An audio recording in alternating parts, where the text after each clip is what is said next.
Hello and welcome to the Commander's Quarters, your Magic the Gathering source that helps you command your budget.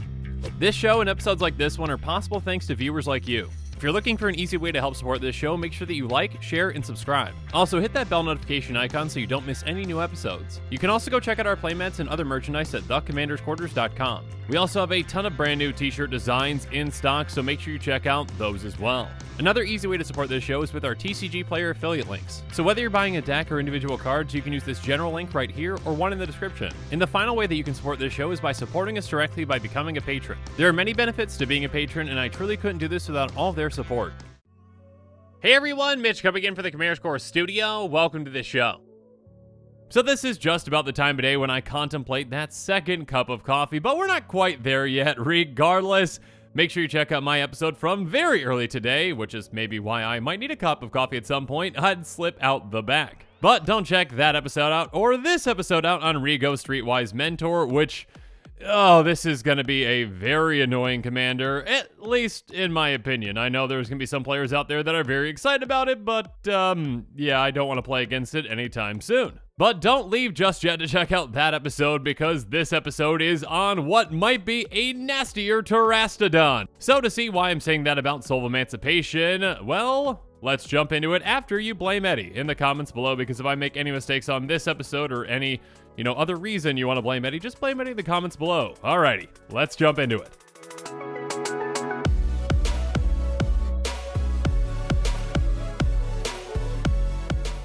So, Soul of Emancipation is a 5/7 avatar for 4 green, white, blue, and when it enters the battlefield, destroy up to 3 other target non-land permanents. For each of those permanents, its controller creates a 3/3 white angel creature token with flying. So, obviously, this card is very reminiscent to Terastodon, and we'll get to that here in a bit and all those comparisons and differences, but yeah, this is a very powerful effect. Now, 7 mana is a good amount to have to put into something, but you get to destroy 3 things. Now, those cannot be lands, and, well, okay, if one thing's going to be limited, limiting lands is probably the best thing. Or maybe I should say in some ways, but not in others. Because obviously when you are destroying those things, destroying 3 things for 7 mana is huge, but obviously you are replacing those things with 3 3s. Now, these 3 3s do have flying though. So that's a good amount of evasive power that you're putting on the field. Now, obviously, you can pick whatever you'd like. As long as it's a non-land, you can even pick your own non-land permanents. And actually, in a lot of situations, that might be the right play to be like, okay, I'm just going to make 3 flyers. I'm going to take these, 3 small creatures or this artifact that doesn't matter or whatnot. And then, yeah, I'm going to actually make a 3/3 flyer. And also, make sure you keep in mind that that permanent does not have to be destroyed. So if you, say, have an indestructible creature in play, well, you get to keep that, and you get to keep the 3/3 flyer that you're making. That being said, yeah, a good amount of the time you're probably going to be targeting your opponent's things with this, and yeah, a card like Beast Within sees a lot of play for a reason, but again, that doesn't give flying. So this is a bigger trade-off when you're destroying your opponent's things, but it is a bigger upside when you're destroying your own. That being said, again, you cannot destroy your own lands, which might be the right play with a different card. Which, of course, yeah, like I mentioned at the beginning of this episode and in the thumbnail and the title, Terastodon. This card is definitely a callback to Terastodon. Now, Terastodon is a 9/9 elephant for 6 green, so yeah, quite a bit bigger than our 5/7 avatar, but on the other hand, our new avatar does cost 1 less mana. Though obviously the mana cost is slightly more restrictive, and yeah, it can only fit in decks that have, a color identity with those 3 colors. Regardless, when Terastodon does enter the battlefield, you may destroy up to 3 target non-creature permanents. For each permanent put into a graveyard this way, its controller creates a 3/3 green elephant creature token. So again, there are some key differences between this and our new avatar. First up, that targeting restriction is different, this being non-creature and not non-land. And there are definitely times, again, when the right call with Terastodon is to destroy your own lands in exchange for creatures, later on in the game when you just need some bodies on the field potentially and you've got plenty of mana. That being said, obviously Terastodon can't take out your opponent's creatures, which is pretty key as well.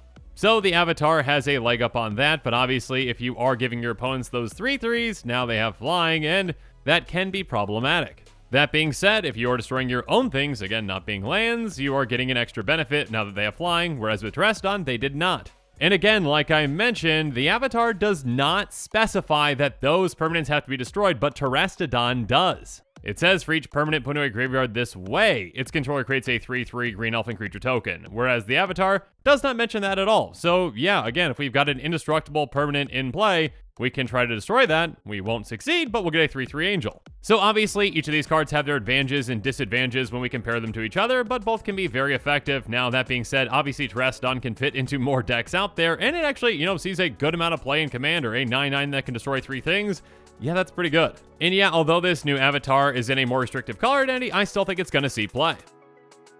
And one more thing that I do want to mention, hey, if you also in that same deck happen to have Sandworm Convergence or something like that where you can stop flyers from attacking you, cool! Now give that player those angels. It doesn't really matter. Now, obviously, there are only certain decks that are going to be running both of these, and actually, there is a commander that I'll mention here in a bit that I definitely ran Sandworm Convergence in, as well as Terastodon, so yeah, I mean, there's definitely some potential for that avatar to be in that kind of a deck as well. But of course, there's only so many decks out there that, have cards that say creatures with flying can attack you or planeswalkers you control. That being said, there are also, especially in green, a lot of ways to take out flyers pretty easily, so that could be, something to consider as well.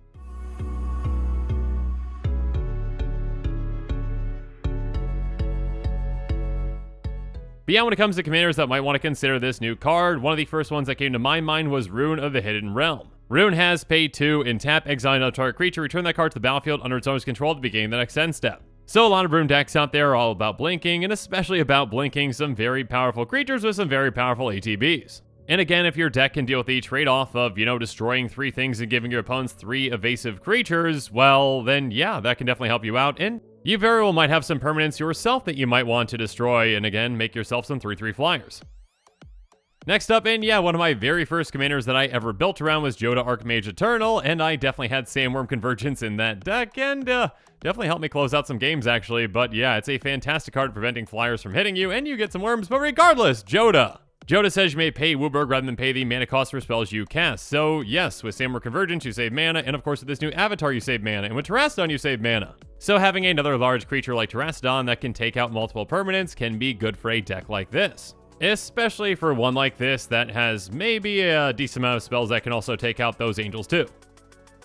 Next up, how about Ramos Dragon Engine? Yes, this is a 3 mana spell that we'd be adding in, so Ramos loves multicolored spells. It says when you cast a spell, put a +1 counter on Ramos Dragon Engine for each of that spell's colors, and by removing 5 counters from it, you add double Wooburg to your mana pool. Activate this ability only once each turn. So again, getting 3 counters on Ramos is nice, and again, the fact that Ramos has flying might deter your opponents from swinging at you with those angels that you're making. Next up, if you've got a big creatures Eska Gone of the Tree deck, or maybe I should say the Prismatic Bridge deck, you might also want to consider this new card. Prismatic Bridge says at the beginning of your upkeep, reveal cards to the top of your library to reveal a creature or planeswalker card. Put that card on the battlefield and the rest of them on your library in a random order. So yeah, there are a good amount of Eska decks out there that are just, well, okay, I'm going to play the Prismatic Bridge, I'm going to get to my upkeep, and then I'm going to see what giant creature I hit off the top. And yeah, some of those have really big splashy ETBs, and this could definitely be in addition to that deck.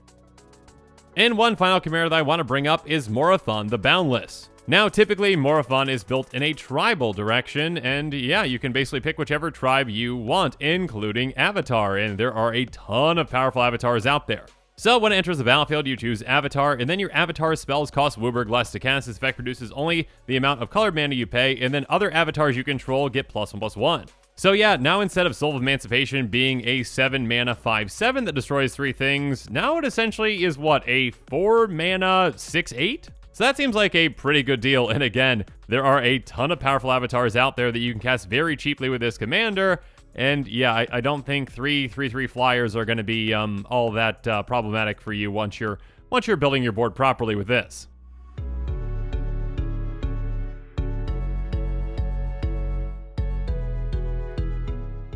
But now as this episode is coming to a close, it's time for me to give you my final thoughts on Soul of Emancipation. Now, there are definitely some key differences between this and Terastodon, but both definitely have their place in a good amount of decks out there. Terastodon does cost slightly more, but obviously can fit in more decks. It is larger, but again, you can't really kind of get around that, oh, okay, I'm going to try to destroy my indestructible thing. You won't get a token that way, but with this one, you definitely can utilize that. That's definitely an option. Now, unfortunately, unlike Terastodon, you can't destroy your own lands to make creatures, but yeah, you might still have other targets for this. And of course, there is a slightly larger trade-off when you are destroying your opponent's things, but again, now you can destroy creatures, which is nice because, yeah, if someone's got a very powerful commander in play, you're like, instead of having that, here's a 3/3 Angel of Flying. So, yeah, this is definitely a card that a good amount of decks out there that might be able to fit it in can consider. But of course, there are a lot of other exciting spoilers from this spoiler season, so make sure you check out my other quick takes, and yeah, even more quick takes to come today. And with that, the show is coming to a close, so it's my turn to hear from you. So in the comments below, let me know your thoughts on this episode are, and as always, thanks again and have a good one.